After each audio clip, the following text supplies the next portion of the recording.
i7 ગુજરાતનો અવાજ।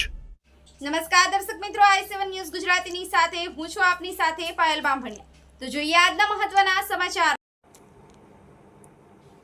દેવગઢ બારિયાની મામલતદાર કચેરીમાં આવતા લાભાર્થીઓને જંગલી જાનવરોનો ભય સતાવી રહ્યો છે। કોઈ સુરક્ષા જોવા મળતી નથી।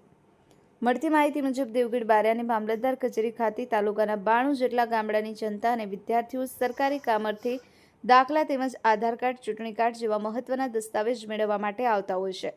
હમણાં થોડા મહિના અગાઉ ચોમાસું સત્ર પૂરું થયું અને વરસાદના કારણે મામલતદાર કચેરીની કમ્પાઉન્ડ દિવાલ નબળા બાંધકામના કારણે તૂટી પડી હતી।